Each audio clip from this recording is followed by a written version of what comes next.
নমস্কার বন্ধুরা, সুমির হেসেলে আপনাদের সবাইকে স্বাগত। আশা করি সকলে সুস্থ আছেন, ভালো আছেন। সামনেই সরস্বতী পূজা, আর সরস্বতী পূজাতে আমাদের সবার বাড়িতে বেশিরভাগই খিচুড়ি হয়। আর খিচুড়ির সাথে হয় পালং শাকের চচ্চড়ি, বাঁধাকপির তরকারি, কুলের চাটনি, বিভিন্ন কিছু। সেই রকমই এক পালং শাকের চচ্চড়ির রেসিপি আপনাদের সঙ্গে শেয়ার করব। রেসিপিটা সম্পূর্ণ দেখার অনুরোধ রইল। আর যদি ভালো লেগে থাকে তাহলে অবশ্যই একটা লাইক, কমেন্ট, শেয়ার করবেন। চলুন রেসিপিটা দেখে নেওয়া যাক। এখানে আমি এক আটি শীষ পালং নিয়েছি। পালং শাকটাকে কেটে ধুয়ে পরিষ্কার করে নিয়েছি।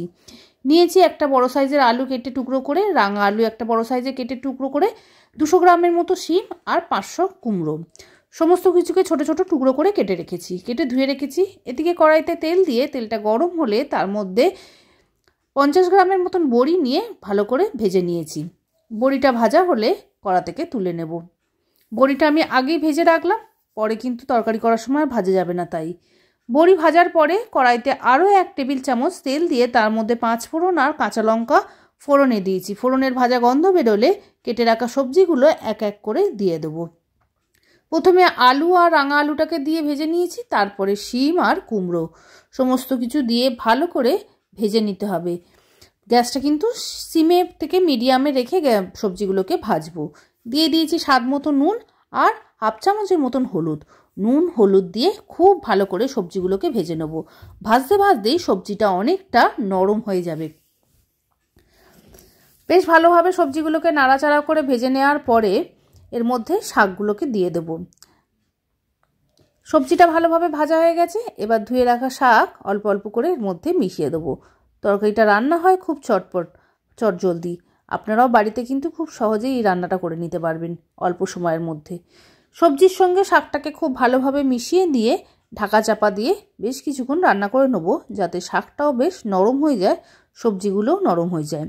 এখানে আমি আলাদা করে কোনো জল টল ব্যবহার করব না।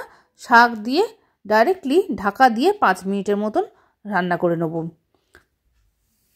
5 মিনিট সেই সময় আমি একটা মশলা তৈরি করে নেব। নিয়েছি 1 চামচ সর্ষে আর 1 চামচ পোস্ত, 2টো কাঁচা লঙ্কা দিয়ে ভালো করে মিহি পেস্ট তৈরি করে নিয়েছি। 7 মিনিট পর ফিরে এলাম। সবজির ঢাকাটা খুলে নিয়েছি। দেখুন কতটা জল সবজি থেকে বেরিয়েছে। আর সবজিগুলো অনেকটা নরমও হয়ে গেছে, শাকটাও নরম হয়ে গিয়ে মিশে গেছে। এবার এদিকে সর্ষে আর যে পোস্ত বেটে রেখেছিলাম সেই পোস্ত বাটাটাও এর মধ্যে দিয়ে দিলাম। দিয়ে ভালো করে শাকের সঙ্গে মিশিয়ে নেব। আলাদা করে কোনো জল ব্যবহার করিনি, শুধু মশলার বাটি ধুয়ে অল্প পরিমাণে জল এর মধ্যে দিয়ে দেবো, যাতে ওই জলেতেই বাকি সবজিটা আর শাকটা ভালো মাখো মাখো হয়ে মিশে যায় আর ভালোভাবে সিদ্ধও হয়ে যায়।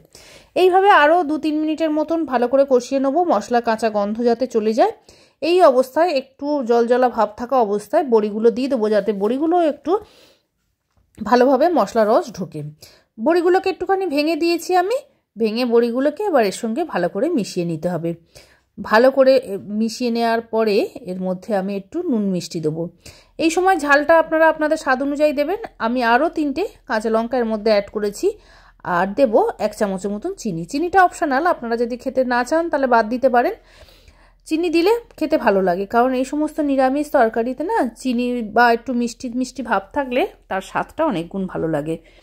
ভালো করে সমস্ত কিছুকে মিশিয়ে নিয়ে যখন একদম তরকারিটা টেনে এসছে, গা মাখা হয়ে গেছে, আমি একটা বাটিতে এবার এটা সার্ভ করব। গরম গরম খিচুড়ির সঙ্গে এই পালং শাকের চচ্চড়ি দারুণ খেতে লাগে।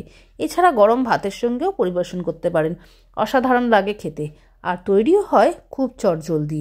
সরস্বতী পূজা উপলক্ষে তাহলে এই রেসিপি বানাতে কিন্তু ভুলবেন না। অবশ্যই বাড়িতে একবার ট্রাই করে দেখবেন, আশা করি ভীষণ ভালো লাগবে। আর এই সম্পূর্ণ নিরামিষ পালং শাকের চচ্চড়ি সরস্বতী পূজায় ভোগ উপলক্ষেও আপনারা বাড়িতে বানাতে পারেন। তাহলে রেসিপিটা কেমন লাগলো কমেন্টসের মাধ্যমে জানাতে ভুলবেন না। আর যদি ভালো লেগে থাকে তাহলে অবশ্যই একটা লাইক করবেন। নতুন বন্ধু হলে চ্যানেলটিকে সাবস্ক্রাইব করে পাশে বেল আইকনটিকে ক্লিক করে দেবেন। নমস্কার।